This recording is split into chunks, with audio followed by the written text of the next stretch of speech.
네, 안녕하세요. 오늘은 한국의 내부 회계관리 제도, ICFR이라고 하죠. 이 관련 자료들을 좀 깊이 있게 다뤄보겠습니다. 뭐 평가 및 보고 적용 기법, 또 최근 FAQ 개정 내용까지요. 이게 좀 복잡하게 들릴 수도 있는데 사실 기업 운영의 투명성, 신뢰도랑 직결되거든요. 그래서 한번 자세히 들여다볼 필요가 있겠습니다.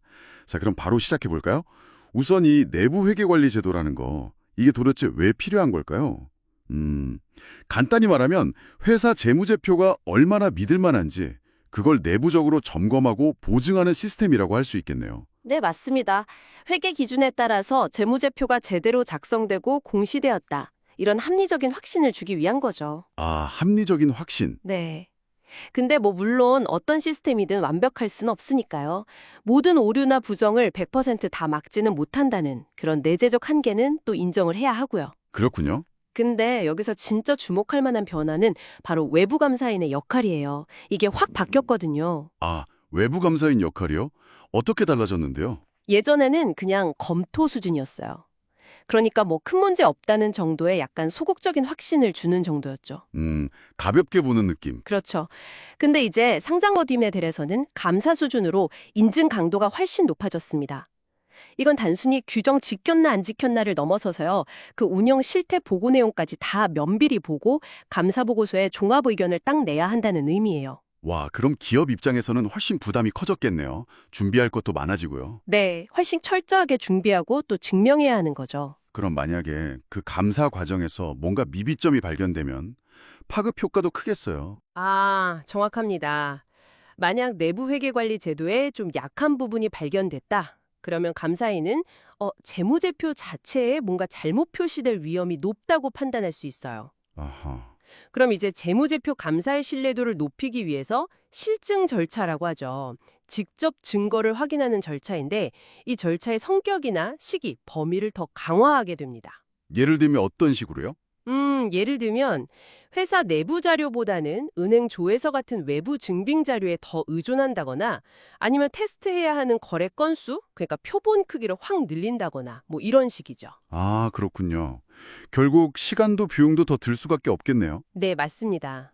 그럼 이 강화된 제도는 어떤 회사들이 따라야 하는 건가요? 모든 회사가 다 해당되나요? 그게 자산 총액 기준으로 단계적으로 쭉 확대되어 왔어요. 2019년에는 자산 2조 원 이상 기업부터 시작했고요. 네. 그리고 2023년부터는 이제 자산 규모랑 상관없이 모든 주권 상장법인이 의무적으로 감사 대상이 된 거죠. 아, 모든 상장법인. 네. 그리고 비상장 법인 중에서도 일정 요건을 충족하면 대상이 되고요. 아, 그리고 중요한 게 외국계 기업의 국내 자회사나 지점 있잖아요. 네네. 여기도 외관법상 요건에 해당하면 예외 없이 이 기준을 따라야 합니다. 아, 외국계 기업도요? 근데 본사 기준이랑 한국 기준이 좀 다를 수도 있지 않나요? 네, 좋은 질문인데요. 그 설계하고 운영하는 단계에서는 본사가 쓰는 국제적인 내부 통제 프레임워크, 예를 들어 코소 같은 거 있잖아요. 그런 걸 적용할 수는 있어요. 네. 하지만 최종 평가는 반드시 한국금융감독원이 제시한 모범 규준이나 가이드라인을 따라야 하고요. 보고서도 당연히 한국 규정에 맞춰야 합니다. 그렇군요. 기준 적용은 한국 기준으로. 네. 그리고 또 하나 중요한 흐름이 이제 연결재무제표 기준으로도 이게 단계적으로 의무화되고 있다는 거예요. 아, 연결 기준이요? 네. 그러면 이제 지배회사가 적용하는 기준을 중요한 종속회사들도 똑같이 따라야 하거든요. 그래서 그룹 전체의 관리 부담이나 중요성이 훨씬 커지고 있죠. 와, 점점 더 복잡해지는 느낌인데요.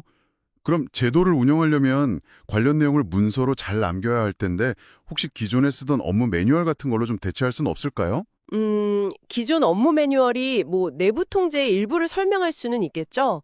근데 그것만으로는 좀 부족한 경우가 대부분이에요. 왜 그런 거죠? 보통 그런 매뉴얼들은 업무 절차 중심으로 쓰여 있어서요. 어떤 활동이 정확히 통제 활동인지 명확하게 식별하기 좀 어렵거나 아니면 내부 회계 관리 제도에서 꼭 필요하다고 하는 핵심 요소들이 빠져 있는 경우가 많거든요. 그래서 기존 문서는 뭐 보조 자료로는 쓸 수 있어도 이 제도 목적에 맞는 별도의 설계 문서화는 꼭 필요하다고 봅니다. 아, 별도로 만들어야 하는군요. 네, 특히 처음 제도를 만들거나 아니면 중요한 변경이 있을 때 그 통제 활동의 설계 효과성을 평가하는 기준점, 이걸 출발점이라고 하는데요. 이걸 명확히 설정하고 문서화하는 게 아주 중요합니다. 이게 있어야 나중에 변화 관리를 효율적으로 할 수 있는 기초가 되는 거죠. 출발점 설정, 중요하겠네요. 근데 사실 대기업 수준의 그런 복잡한 통제 시스템을 모든 기업에 똑같이 요구하기는 좀 현실적으로 어렵잖아요. 특히 중소기업들은 자원도 부족할 텐데요. 네, 맞아요. 바로 그 점 때문에 중소기업의 현실적인 어려움을 좀 감안해서 별도의 적용 기법이 마련되어 있습니다. 아, 다행이네요. 어떤 식으로 다른가요? 운영한다거나 성과 평가할 때 내부 회계 관리 요소를 반영하는 정도를 좀 유연하게 조절할 수도 있고요. IT 시스템 통제, 그러니까 IT 일반 통제 경우에도요. 중소기업은 시스템에서 나온 정보의 정확성을 확인하는 통제, 여기에 좀 더 집중하거나 아니면 외부 IT 서비스를 이용한다면 그 서비스 제공자한테서 확인서 같은 걸 받아서 평가 절차를 일부 대신하는 식으로 부담을 좀 덜 수 있게 해놨습니다. 아, 중소기업을 위한 맞춤형 방안이 있군요. 다행입니다. 자, 여러분, 오늘 이야기 나눈 내용 핵심만 다시 한번 짚어보겠습니다.